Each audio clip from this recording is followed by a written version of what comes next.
Welcome to this course on cGMP fundamentals, focusing on Subpart B, organization and personnel. This section of the regulations establishes the foundation for how people, roles, and responsibilities must be structured within a pharmaceutical organization to ensure product quality and patient safety. Subpart B is not just about job titles or training records. It defines how authority is assigned, how accountability is maintained, and how people directly influence compliance outcomes. Throughout this module, we'll connect regulatory expectations with real-world FDA inspection findings.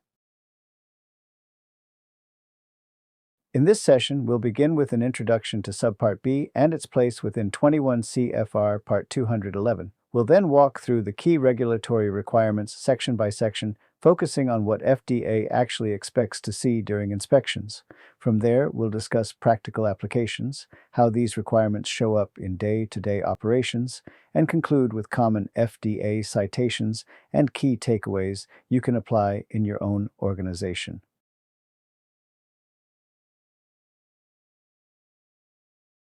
Hi, my name is Sam Pandit with GMP Scientific. I bring over 40 years of experience in regulatory compliance and pharmaceutical quality assurance, with a strong emphasis on training, coaching, and practical real-world application of cGMP.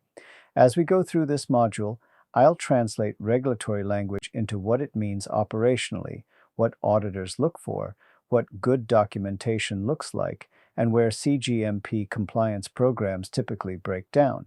Please keep in mind, the goal is not just to know the rule, but to consistently perform work in a way that aligns to it. I'm here to guide you step by step to ensure that you can confidently apply the key concepts of these regulations in your own job function. Subpart B, covering 21 CFR 211.22 through 211.34, establishes the minimum requirements for organization and personnel involved in drug manufacturing. FDA's underlying assumption is simple: people and structure determine quality outcomes. If authority is unclear, if training is ineffective, or if oversight is weak, even well-designed processes will fail. Subpart B ensures that quality responsibilities are clearly defined, properly resourced, and enforced. Subpart B is organized into four core regulatory areas. First, 211.22, which defines the authority and responsibility of the Quality Control Unit. Second, 211.25, which addresses personnel qualifications and training. Third, 211.28, covering personnel hygiene, health, and behavior. And finally, 211.34, which applies qualification requirements to consultants. Together, these sections reinforce four central ideas: quality must have authority, people must be qualified, hygiene and behavior matter, and external expertise must also meet GMP expectations.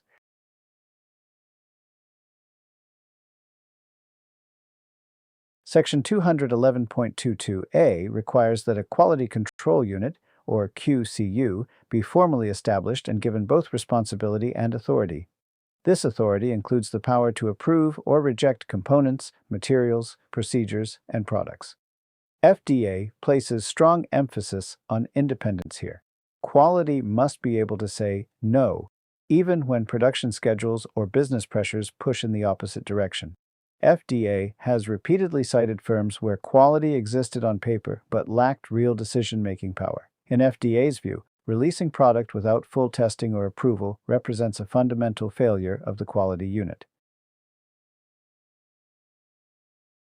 The authority of the quality unit extends beyond finished drug product. It includes oversight of components, containers, and closures, in process materials, labeling, and contract manufactured products.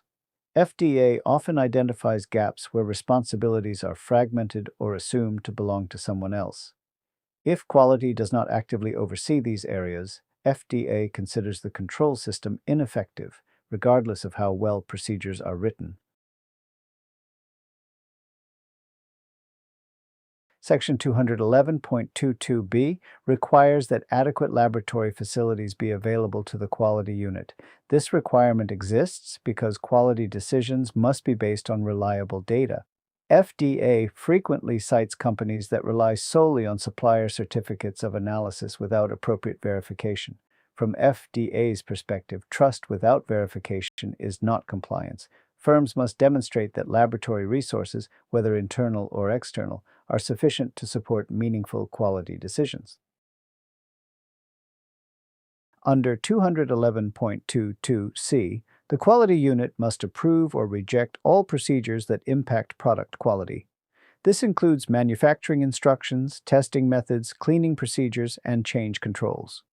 FDA commonly observes uncontrolled procedures, such as outdated SOPs, undocumented changes, or practices that drift from approved methods. When quality is not actively controlling procedures, FDA views the entire quality system as out of control. This section states that procedures must be in writing and followed.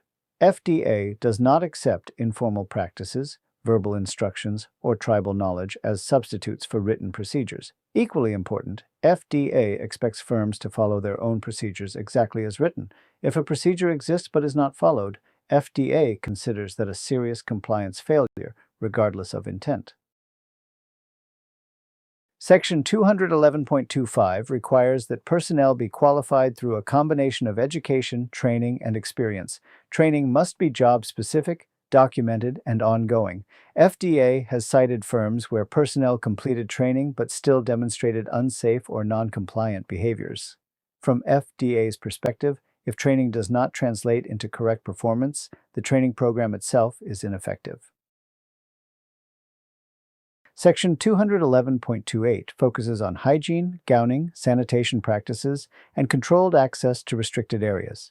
These requirements exist to prevent contamination and mix-ups. FDA inspection findings frequently cite improper practices, uncontrolled movement, or inadequate gowning as direct risks to product quality. These are not considered minor lapses. They are viewed as serious GMP failures. This section also requires that personnel with illness or open lesions be excluded from direct contact with drug products and report such conditions to supervision. FDA expects firms to have systems that support reporting, monitoring, and enforcement, not just informal trust.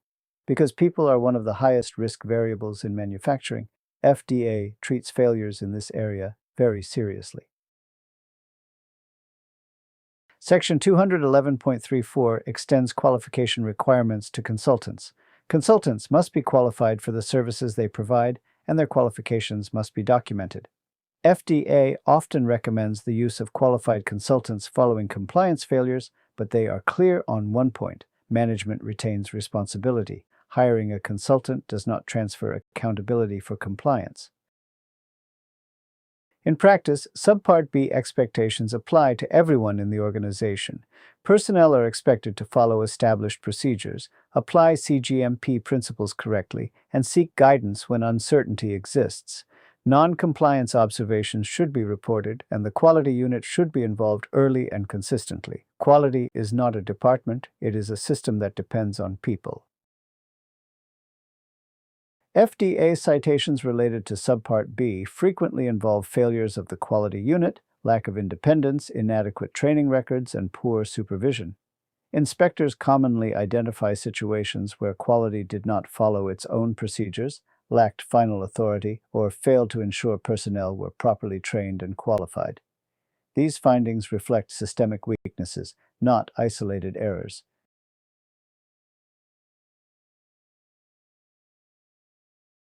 Additional citations include inadequate supervision, incomplete consultant records, insufficient personnel qualifications, hygiene violations, and failure to exclude or monitor ill personnel.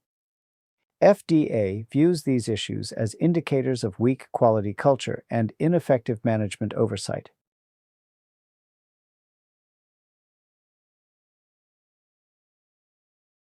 To recap, Subpart B establishes expectations for organizational structure, quality control unit authority, personnel qualifications, hygiene requirements, and consultant oversight. These requirements affect every function involved in drug manufacturing and are frequently cited during FDA inspections.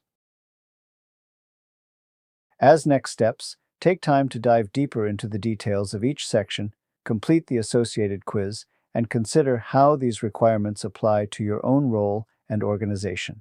Continuous understanding and application of Subpart B are essential to sustaining compliance. Thank you for participating in this session. If you have questions or would like additional training support, please reach out. You can contact us by email at spandit@gmpscientific.com, connect on social media at mygmptraining, or call 2673 345 722.